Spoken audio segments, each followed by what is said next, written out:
Hello everyone, सभी को जय मां सरस्वती। देखो बच्चों, आज हम लोग सॉल्व करने वाले हैं चैप्टर फर्स्ट के मोस्ट इम्पॉर्टेंट क्वेश्चन, है ना। वो क्वेश्चन जो हमारे बोर्ड परीक्षा में गारंटी के साथ आएंगे। इन सभी क्वेश्चन में से ना एक क्वेश्चन या दो क्वेश्चन हम सभी के बोर्ड एग्जाम में पक्का आएंगे इस बार। तो सभी लोग इन क्वेश्चन को तैयार कर लेना बढ़िया से, है ना। हम क्वेश्चन को दिखाएंगे। सबको क्या करना है, क्वेश्चन को देखने के बाद पहले वीडियो को पॉज करना है और क्वेश्चन का खुद से करना है सॉल्यूशन। फिर वीडियो को 2x पे पूरा कंप्लीट देखना है कि अगर हम जो किए हैं वो सही है तो भी वेरीफाई हो जाए, और अगर गलत होगा तो हमको पता चल जाए कि कहाँ गलत हुआ है ना। तो पूरा लेक्चर देखना है बढ़िया से, है ना। तो फटाफट रफ कॉपी और पेन निकाल लो, क्योंकि क्वेश्चन देखने के बाद पहले क्वेश्चन को खुद से सॉल्व करना है, ठीक है। और पूरे क्वेश्चन का सॉल्यूशन हम भी करवाएंगे। तो मैच करना कि हाँ स्टेटमेंट कैसे लिखना है, क्योंकि हमें एग्जाम में अपने स्टेटमेंट का नंबर मिलेगा। स्टेप बाय स्टेप हमारा सॉल्यूशन अच्छे से होना चाहिए, ठीक। चलो, तो यहाँ तक हम बातें बता दिए। उम्मीद करेंगे सभी को मेरी बातें समझ में आई होंगी कि क्या करना है और कैसे पूरा क्लास करना है, ठीक है। चलो, तो स्टार्ट करते हैं अपने पहले क्वेश्चन के साथ, जो कि हमारा सबसे पहला क्वेश्चन है, सबसे इंपॉर्टेंट क्वेश्चन है ना। इससे एक सवाल रहता है कि भाई हमें जो पढ़े फार्मूला कि सर दो संख्याओं का गुणनफल बराबर क्या होता है, उनके एलसीएम गुणे एचसीएफ के बराबर होता है, ठीक है। तो अगर ये दो संख्या दी गई हैं, बोला कि इनका मसा 9 है तो इनका लसा क्या होगा, ये हमको ज्ञात करना है ना। तो सबसे पहले बोलेंगे हल में हम क्या बोलेंगे सर जी दिया है ना। हल में बोलेंगे दिया है सर जी कि 306 ना। बोलेंगे सर जी हमको दिया है कि मसा किसका 306 और 657 का मसा दिया है 9, ठीक है। हम लोग जानते हैं, लिखोगे ज्ञात है, क्या लिखोगे हम जानते हैं, ठीक है। बोलोगे सर जी हम लोग जानते हैं, ठीक है, कि दो संख्याओं का क्या बोलोगे सर जी हम लोग जानते हैं दो संख्याओं, है ना, दो संख्याओं का गुणनफल बराबर होता है उनके एलसीएम गुणे उनके एचसीएफ के। ये हम लोग जानते हैं, ठीक है। अच्छे से बस सबका मान रखेंगे। बोलेंगे सर जी 306 गुणे में कितना 657 इक्वल टू क्या इनका एलसीएम। सर जी एलसीएम तो हमको निकालना है ना, गुणे में एचसीएफ कितना दिया है 9। बस अब इसको सिंप्लीफाई करना है। सिंप्लीफाई करोगे आ जाएगा आंसर, है ना। ये 9 है तो बटा में आ जाएगा, हो जाएगा सर जी 306 बटे कितना 657 बटे कितना आएगा 9 इक्वल टू कितना एलसीएम। तो ये होगा इसका पूरा प्रोसेस, है ना। आराम से फिर 9 से काट लेना। देखो 9 से कट जाएगा, 9 त्रिक 27 बचेगा 3, फिर 9 चौका 36 आ जाएगा। फिर हमारा जो एलसीएम होगा ना लास्ट में आएगा सर जी, अतः जो एलसीएम होगा एलसीएम इक्वल टू होगा 34 इंटू में कितना 657, कितना 657 ऐसे बस मल्टीप्लाई करोगे एक लाइन और फिर आराम से आंसर आ जाएगा, ठीक है जी। मस्त एकदम बढ़िया से ना। चलो अब देखो ऐसे ही एक सवाल और आएगा जिसमें हमें दो संख्याएं या तीन संख्या दी जाएंगी। बोले क्या बताओ इनका मसा क्या आएगा और इनका लसा क्या आएगा। तो हमको क्या करना है, हमको लगाना है गुणनखंड विधि। क्या करना होगा, सबका करना होगा अलग अलग फैक्टराइजेशन, मतलब सबका हमें अलग अलग करना होगा गुणनखंड। उसके बाद क्या करना होगा, निकालना होगा उनका एचसीएफ और एलसीएम। तो करते हैं फटाफट, है ना। चलो, तो जिनको आ रहा है वो वीडियो को पॉज करेंगे और क्वेश्चन को सॉल्व करेंगे, देखेंगे कि मेरा आंसर सेम आया कि नहीं आया, ठीक। देखो तो क्या लिखेंगे सर जी, जो 6 है हम लोग करेंगे 6 का फैक्टराइजेशन। तो 2 यहाँ पे 3 यहाँ पे 3 यहाँ पे 1 यहाँ पे 1, ये खत्म, ठीक है। वैसे एक तो लिखते हैं नहीं, फिर कोई दिक्कत नहीं, लिख दी है तो चलो। फिर यहाँ पर हो जाएगा 27, है ना। 27 का सर जी 3 लिखेंगे, यहाँ पे 9, फिर यहाँ पे 3 यहाँ पे 3 यहाँ पे 3 यहाँ पे 1, ठीक है। और फिर 120 का आएगा। अरे भैया इतना लंबा, 2 से काटेंगे ना, पहले 2 से काटते हैं। 2 से काटोगे, पहले 2 से जब तक कटेगा तब तक काटेंगे, उसके बाद 3 से काटेंगे और लास्ट में फिर सर जी 5 से कटेगा, है कि नहीं। ये कट गया, ठीक है। अब इनका लिखेंगे हम लोग फैक्टर ऐसे कि सर जी 6 है तो 6 का क्या है 2 गुणे 3 है, ठीक है। फिर कितना था, हाँ फिर 27 था सर। 27 का कितना आ गया सर, 27 का आया 3 गुणे 3 गुणे 3, ठीक है। उसके बाद किसका 120 का है, तो 120 का लिखेंगे। सर जी 120 का कितना हो जाएगा, आ जाएगा 2 गुणे 2 गुणे 2, चलो 2 गुणे 2 गुणे 2 गुणे कितना 3 गुणे 5 गुणे कितना 3 गुणे 5, ऐसे सिंपल, ठीक है। अब इनका अगर एलसीएम निकालना है, पहले एचसीएफ निकाला जाए। सर एचसीएफ का मतलब जो सब में हो, हाईएस्ट कॉमन क्या फैक्टर, एचसीएफ जिसे बोलते हैं मौसा, ठीक है, जिसे हम लोग बोलते हैं मौसा, एचसीएफ हाईएस्ट कॉमन फैक्टर। तो ऐसा कौन सा नंबर है जो सब में कॉमन है, ऐसा कौन सा नंबर है जो सब में कॉमन है, सर जी 3, ठीक है, हो गया 3। और इसका एलसीएम क्या होगा, अब देखो एलसीएम में क्या होता है ना, एलसीएम में बोलते हैं पहले, लसा में हम लोग बोलते हैं पहले जो तीनों में हो, ऐसा कौन सा नंबर है जो तीनों में है, पहले उसको लीजिए। उसके बाद ऐसा कौन सा नंबर है जो दोनों में है, पहले तीनों में फिर दोनों में, सर जी दोनों में ये है ना। उसके बाद लास्ट में जो बच गया आप उसको पूरा उतार दीजिए, है ना, उसको उतार दीजिए, मल्टीप्लाई करोगे फिर हमारा आंसर आ जाएगा आराम से, ठीक है। देखो हम बहुत अधिक टाइम वेस्ट नहीं करेंगे सबका, हम चाहते हैं कि भाई कम टाइम में सबको अच्छे से क्वेश्चन का सॉल्यूशन आ जाए बढ़िया से। लास्ट टाइम में उम्मीद करेंगे सब लोग अच्छे से चीज़ों को पढ़े होंगे। इंपॉर्टेंट क्वेश्चन है, इन सबको देखो, सॉल्व करो, फिर रिवीजन करो कि अगर एग्जाम में एकदम डिट्टो सेम टू सेम यही सवाल आ जाए तो हम इसे कर ले, है कि नहीं। और यहाँ पे ये ठीक है, इसका सबको निकालना है लसा और मसा, तो जैसे हम बताएं वैसे कर लेना, ठीक है। अब देखो सबसे इंपॉर्टेंट सवाल एक ये वाला आता है जो कि सबसे आसान है लेकिन सब लोग को आता नहीं है। क्या बोला है कि भैया बताओ कि जांच कीजिए कि क्या किसी भी प्राकृतिक संख्या n के लिए 6 के पावर n, है ना, 6 के पावर n 0 अंक पे समाप्त होती है। तो देखो हम लोग बोलेंगे, सबसे पहले हम लोग बोलेंगे सर जी हम लोग जानते हैं, ठीक है, कि कोई भी संख्या, बोलेंगे यदि कोई संख्या अंक, बोलेंगे कोई संख्या, पहले हम उसको बताएंगे कि सर जी यदि कोई संख्या अंक 0 पर समाप्त होती है, मतलब अगर किसी भी नंबर के अंत में 0 आता है तो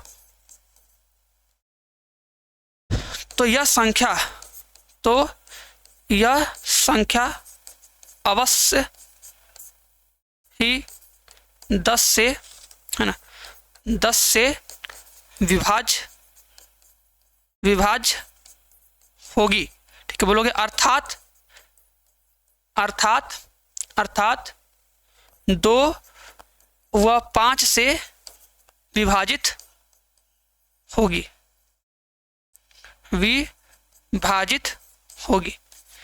ऐसे लिखेंगे कि भैया अगर कोई संख्या है, अगर किसी संख्या के लास्ट में अगर 0 आएगा तो ये 110% श्योर है कि सर जी वो संख्या 10 से कटेगी, और 10 से कटने के साथ साथ हम कह सकते हैं सर जी वो संख्या 2 से और 5 से भी कटेगी, ठीक से। अब बोलेंगे 6 के पावर n का अभाज्य, है ना, अभाज्य गुणनखंड अगर हम लोग करते हैं तो इसका अभाज्य गुणनखंड कितना आएगा, 2 गुणे 3 के पावर n, मतलब कि इसके अभाज्य गुणनखंड में 2 और 3 मिलेगा, 5 तो कहीं मिलेगा ही नहीं, क्योंकि अगर कोई संख्या है, अगर कोई संख्या के अंत में, ठीक है, अगर कोई संख्या के अंत में आएगा 0 तो पक्का 10 से कटेगा, और 10 से कटने का मतलब है कि उसको 2 से और 5 से भी कटना चाहिए, ठीक है। अब लेकिन 6 के पावर n में इसके गुणनखंड में केवल 2 और 3 आ रहा है ना, तो बोलोगे चूंकि 6 के पावर n के अभाज्य, क्या बोलेंगे, अभाज्य गुणनखंड, है ना, अभाज्य गुणनखंड में 5 नहीं है, इसलिए इसलिए 6 के पावर n, इसलिए 6 के पावर n, है ना, 5 से विभाजित नहीं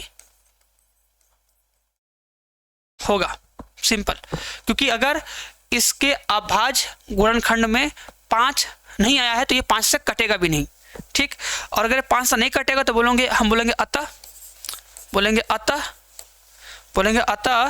किसी भी प्राकृतिक, है ना, किसी भी प्राकृतिक संख्या n के लिए 6 के पावर n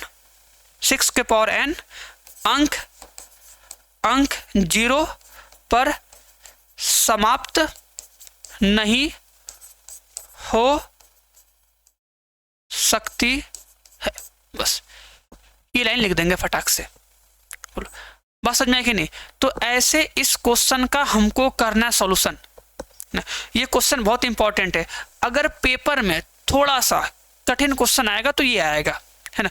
और ऐसा ही एकदम सेम मिलता जुलता सवाल ये है कि 4 के पावर n, और इसका भी हम लोग सेम करेंगे सॉल्यूशन। क्योंकि बोलेंगे अगर 4 के पावर n है तो सर जी 4 के पावर n में 2 गुणे 2 के पावर n आएगा, तो इसके भी गुणनखंड में 5 नहीं है।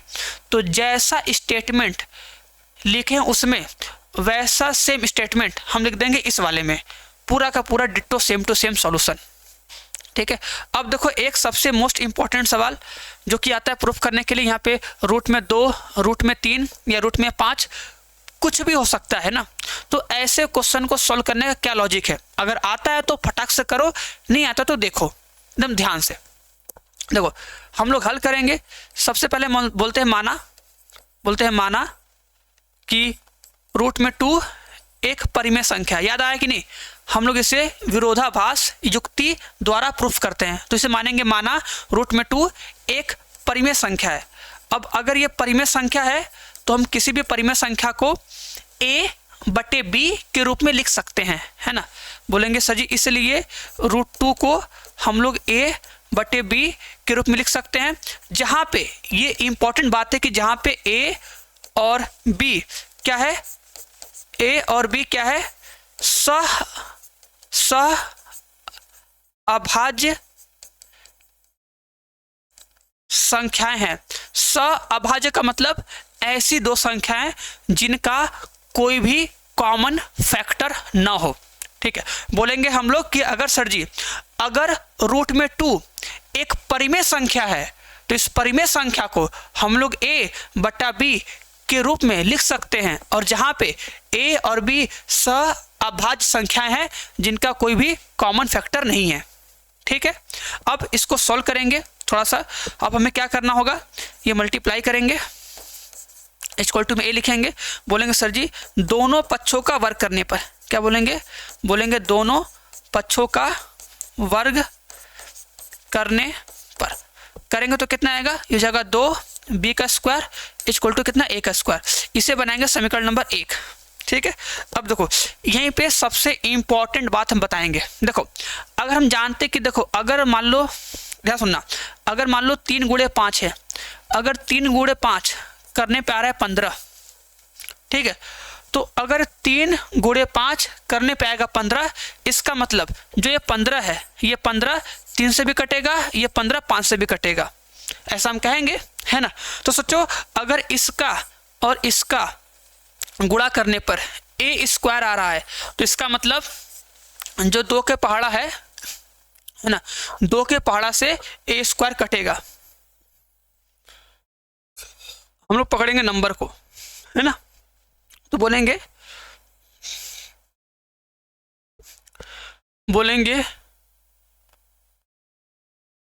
संख्या 2, है ना, बोलेंगे संख्या 2 से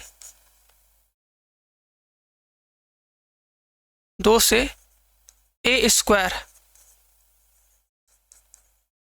विभाजित होती है, संख्या 2 से a स्क्वायर विभाजित होती है, इसलिए संख्या 2 से a भी विभाजित होगा, ऐसे लिखेंगे ना, समझ में आएगी नहीं। क्योंकि मल्टीप्लाई में है।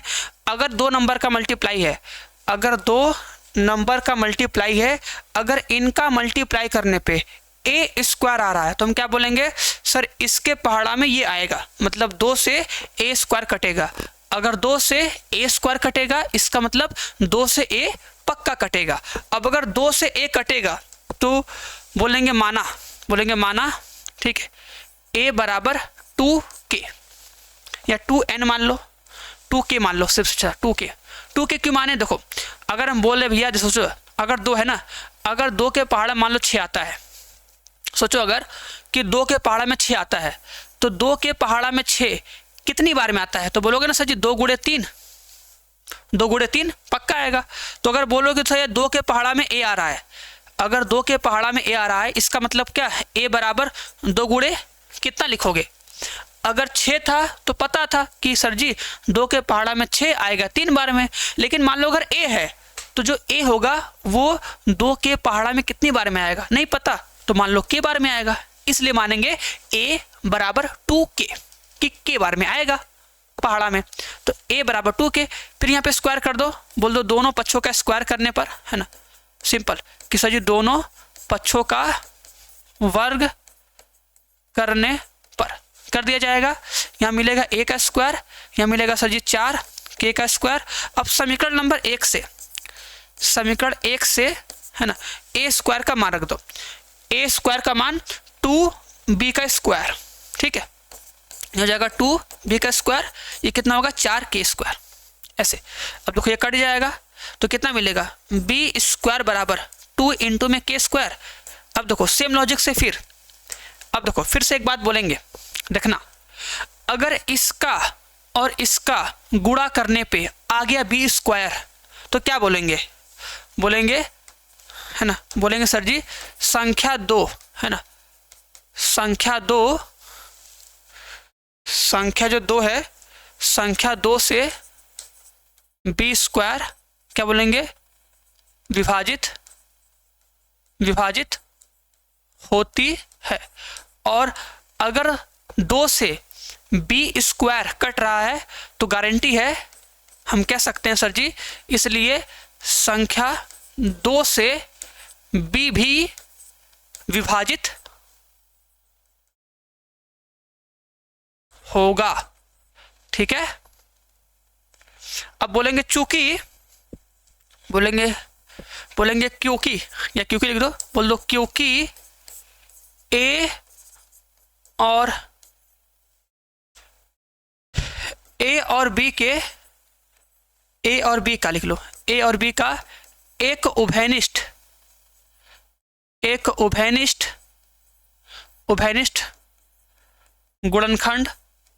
गुणनखंड क्या बोलेंगे क्योंकि a और b का एक उभयनिष्ठ गुणनखंड 2 है,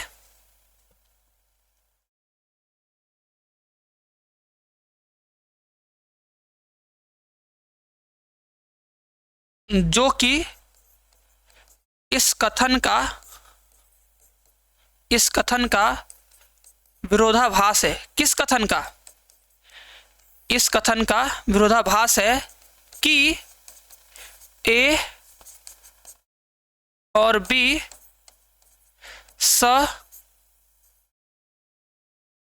अभाज्य संख्याएं हैं, क्योंकि यही माने थे ना। बोलेंगे क्योंकि यहाँ पे A का और B का उभयनिष्ठ गुणनखंड 2 आ गया। तो जो हम स्टार्टिंग में माने थे कि भैया A और B अभाज्य संख्याएं हैं, तभी रूट में 2 परिमेय संख्या है। अब अगर ये इसका उभयनिष्ठ गुणनखंड 2 आ गया, इसका मतलब कि A और B अभाज्य संख्याएं नहीं है।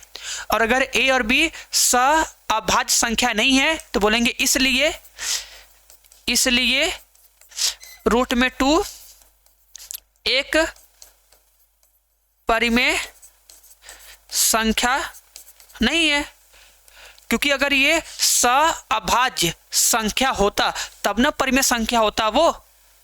इसलिए बोलोगे अतः रूट में 2 क्या है, एक परिमेय संख्या है। ऐसे लिख लेंगे आंसर को फटाक से। बोलो बात समझ में आई कि नहीं? ठीक है। अब देखो ऐसा ही सेम क्वेश्चन एक और आता है, ऐसा ही एकदम सेम क्वेश्चन आता है, बस तुम्हें प्रूफ करना होगा। बताओ इसको प्रूफ करो, क्योंकि ये क्वेश्चन बहुत कम लोग कर पाते हैं। रूट में 2, रूट में 3, रूट में 5 सब किए होते हैं, सब रटे होते हैं, लेकिन ये क्वेश्चन बहुत कम लोग करते हैं, तो इसे हम लोग करेंगे ना। अब कैसे करेंगे, एकदम ध्यान सुनना। ठीक, देखो सबसे पहला काम क्या होता है, सबसे पहले इसको मानोगे परिमेय संख्या, सेम लॉजिक है ना। इसको हम लोग मानेंगे सर जी परिमेय संख्या, बोलेंगे 5 रूट में 2 क्या है सर जी, ये हमारी एक परिमेय संख्या है। और अगर ये एक परिमेय संख्या है तो इस परिमेय संख्या को सर जी हम लोग क्या कर सकते हैं, a बटा b के रूप में लिख सकते हैं। और यहाँ लिखोगे जहां, बोलोगे जहां a व b क्या है, पूर्णांक है ना, पूर्णांक है, और b does not equal to 0 है, ऐसे लिखेंगे। यहाँ पे a और b को पूर्णांक मानेंगे, ऐसे वाले में हम a और b को पूर्णांक मानेंगे। अगर मल्टीप्लाई में, ऐड में, डिवाइड में होगा तब। ठीक, तो इसको मानेंगे a बटा b। अब यहाँ से क्या करो ना, बस रूट वाले को करो एक साइड और बाकी सबको करो एक साइड, ये स्टेप करना होता है। पहले क्या करोगे, जो क्वेश्चन दिया होगा उसको मानना परिमेय संख्या, और परिमेय संख्या के मानने के बाद उसको a बटे b के रूप में लिख देना, और a बटे b के रूप में लिखने के बाद रूट वाले नंबर को बचाना एक साइड और बाकी सबको भेजना दूसरे साइड। ठीक है, इतना करने के बाद बस ये लिख देना कि सर जी इस साइड जो है ये पूरा होगा परिमेय संख्या। देखो क्योंकि बोलेंगे चूंकि a और b क्या है, पूर्णांक है। अगर a और b पूर्णांक है, इसलिए क्या बोलेंगे, इसलिए जो उस साइड पूरा नंबर आएगा, कुछ भी लिखा होगा, ठीक है, क्या होगा, ये पूरा सर जी एक परिमेय संख्या होगा। ठीक है, ये क्या होगा, ये पूरा एक परिमेय संख्या होगी, है कि नहीं?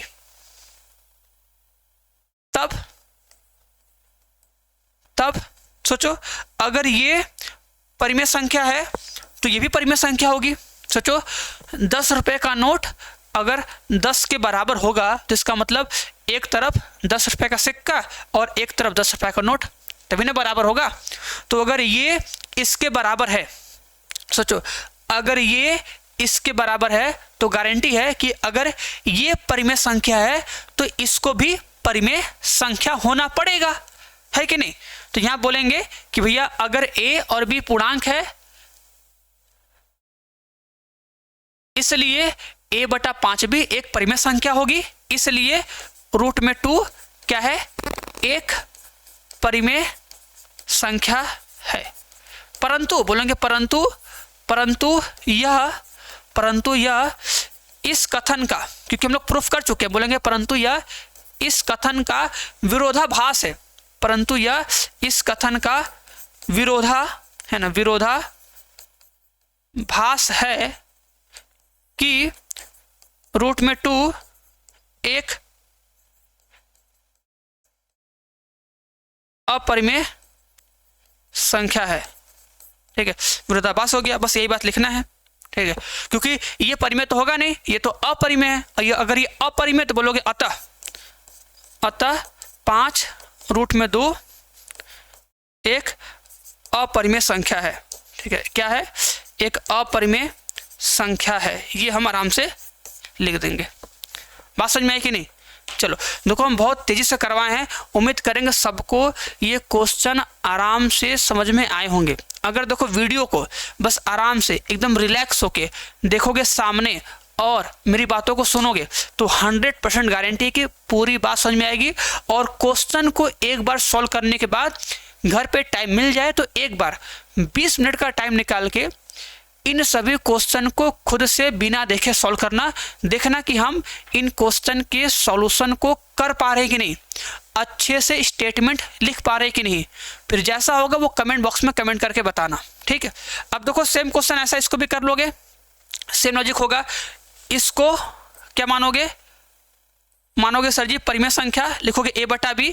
फिर अब देखो बताया ना, अगर गुणा में रहे या प्लस में रहे या मल्टीप्लाई में रहे या डिवाइड में रहे, अगर ऐसे परिमेय संख्याओं को, मतलब ऐसे अपरिमेय संख्याओं को अगर हमें अपरिमेय प्रूफ करना है तो उस केस में सबसे पहले मानेंगे इसको a बटा b।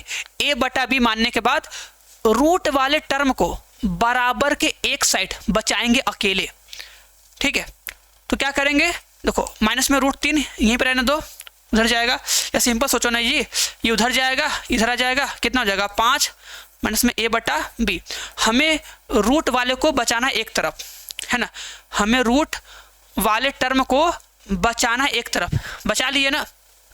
अब बचाने के बाद लिखना सेम कि भैया a और b पूर्णांक है, इसलिए ये क्या होगा, ये परिमेय होगा। अगर ये परिमेय होगा तो ये भी परिमेय होगा, परंतु ये इस कथन का विरोधाभास है कि ये अपरिमेय है, अतः ये हमारा क्या है, अपरिमेय संख्या है। सेम लॉजिक सेम स्टेटमेंट कर देंगे, ठीक है। वही सेम काम इसमें भी कर लोगे। अब ये क्वेश्चन है, इसका हमको चाहिए कमेंट बॉक्स में आंसर, ठीक है। जितने लोग भी क्लास कर रहे हो इस क्वेश्चन को सॉल्व करोगे, और इस क्वेश्चन को सॉल्व करने के बाद हमें इसका आंसर सभी से कमेंट बॉक्स में चाहिए। अगर पढ़ रहे हो तो बढ़िया से कमेंट कर दो सॉल्व करके, जिससे पता चले कि हाँ कम से कम इतने बच्चे क्लास कर रहे हैं, इतने बच्चों को क्लास में जो हम पढ़ाए हैं वो पूरा आया है, बच्चे क्लास करना चाहते हैं, सब लोग पढ़ना चाहते हैं। तो डेली हम ऐसे ही इम्पोर्टेंट क्वेश्चन लाके सबका करवाएंगे रिवीजन, सबका करवाएंगे प्रैक्टिस। जिनको आएगा उनका होगा रिवीजन, जिनको नहीं आएगा वो इस लेक्चर को एक बार 2 बार देखेंगे, चीज़ों को नोट करेंगे, फिर रिवाइज करेंगे। एक दिन में एक टॉपिक पूरा खल्लास एकदम मस्त तरीके से, ठीक है। चलो, तो इसको सब लोग को सॉल्व करना और इसका आंसर कमेंट बॉक्स में कमेंट करना। तो बस आज के लिए इतना ही। उम्मीद करेंगे ये सारे क्वेश्चन सबको बहुत अच्छे से क्लियर हो गए होंगे। तो आराम से रिवाइज करना, और जैसा भी होगा लास्ट में सभी लोग से रिक्वेस्ट है कमेंट बॉक्स में कमेंट करके बता देना, ठीक है। और सभी लोग एक बार वीडियो को लाइक भी कर देना यार, शेयर भी कर देना, थोड़ा अच्छा लगता है ना, पढ़ाने का मन भी करता है ऐसे बढ़िया से, ठीक है। तो भूलना मत, जो भी होगा कमेंट बॉक्स में कमेंट करके बता देना, अपनी राय जरूर बताना जैसा होगा। चलो, तो बस आज के लिए इतना ही। सभी को बाय बाय, टाटा। सब लोग पढ़ते रहो, हंसते रहो, मुस्कुराते रहो, और टेंशन नहीं लेना है, बस अपना काम करते रहो, जो होगा सब अच्छा होगा, ठीक है। चलो, सभी को बाय बाय, टाटा और गुड नाइट।